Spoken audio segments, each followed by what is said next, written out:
Stephanie faces a cost far greater than money, followed by a deafening crunch that rattled the quiet streets of Atlanta. Stephanie's heart skipped as she gripped the edge of the leather seat, her breath catching in panic. She hadn't meant to speed this fast, hadn't meant to risk everything, but the thought of seeing him tonight, Mr. Bluer, made caution feel like a betrayal to her own desire. Glass flew, the smell of burning rubber stung her nostrils, and for a heartbeat she thought the world had ended. But then adrenaline surged, and she forced her trembling hands to keep the car steady.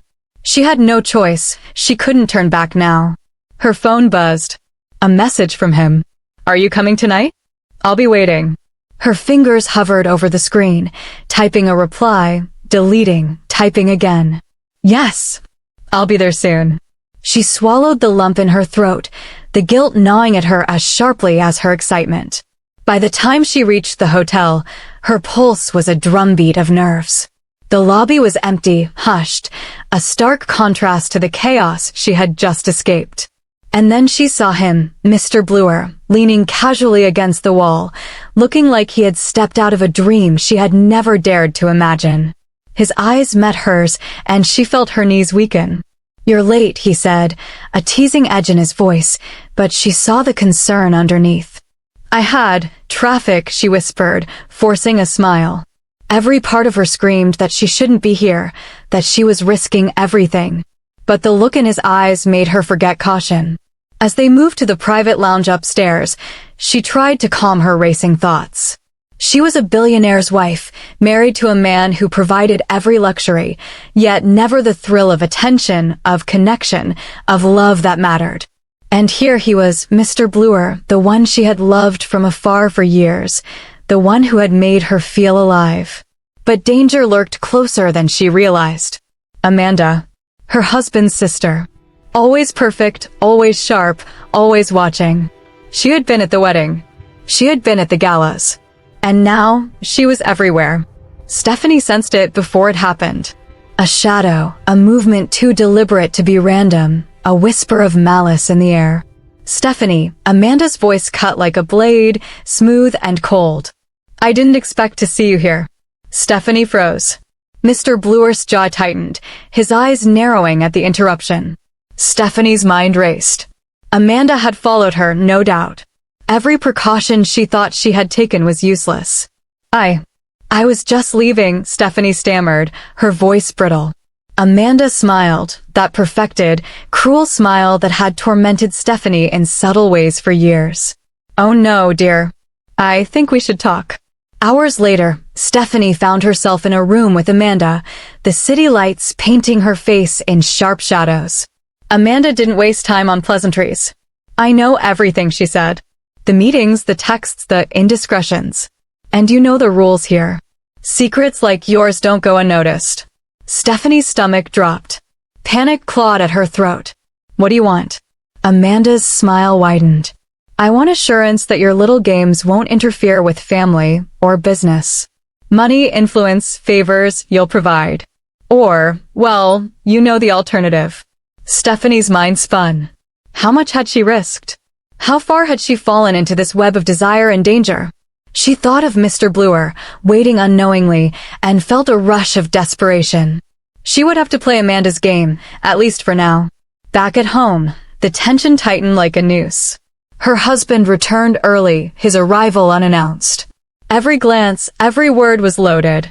Stephanie had to act normal, laugh when it was expected, smile when it was required. But inside, her nerves were fraying.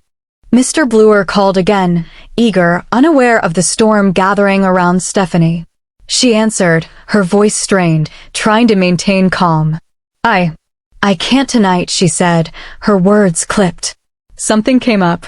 "Stephanie," his voice broke slightly, a thread of hurt and longing that tightened her chest. "We've been planning this for weeks. I can't just." "I know," she whispered. "I know." Every day became a tightrope walk. Amanda's threats were subtle but relentless. Stephanie's husband grew more suspicious, with every unexplained meeting, every hurried text she deleted. Her heart ached with guilt and desire. She wanted freedom, she wanted love, and yet she feared the price of either. One night, Mr. Bluer arranged a meeting in a secluded rooftop lounge.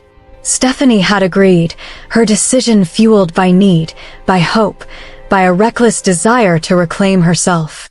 The city sprawled beneath them, lights twinkling like distant stars, indifferent to the danger above. "You're taking a risk," Mr. Bluer said softly, reaching for her hand. "I know," she whispered. I can't help it." And then Amanda appeared again, as if summoned by fate. She didn't hide, didn't whisper. She stood at the edge of the lounge, arms crossed, smiling with lethal intent. Stephanie's blood ran cold. "This ends tonight," Amanda said. "Either you choose your games, or I choose for you." Panic surged, but so did determination. Stephanie realized she couldn't be cornered. She had to act to reclaim control. Every choice, every risk, every heartbeat now mattered. She glanced at Mr. Bluer, and for a moment, their eyes locked in silent understanding. "Stay calm," she whispered. "I've got this." The confrontation was tense, words sharp and dangerous, a verbal chess game with stakes higher than money or reputation. Love, trust, and freedom were all on the line. Stephanie offered a counter, a deal that left Amanda frustrated but silent, a plan that ensured her secret would remain hers, at least for now. By the end of the night, Stephanie walked away with a new sense of resolve. She had survived, outsmarted a predator in her own life, and reclaimed a piece of herself she thought lost. But the city was quiet now, yet full of shadows. Amanda's grin lingered in her memory, a promise that this game was far from over. As Stephanie looked out over the Atlanta skyline, phone in hand, a message popped up from Mr. Bluer. "When can I see you again?" She smiled, heart pounding, and typed back, "Soon, very soon." The cost of secrets had been paid, but at a price only she could measure.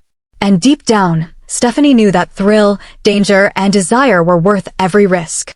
If you've been on the edge of your seat with Stephanie's story, don't forget to like, comment, and subscribe for more thrilling tales that keep you hooked till the very last heartbeat.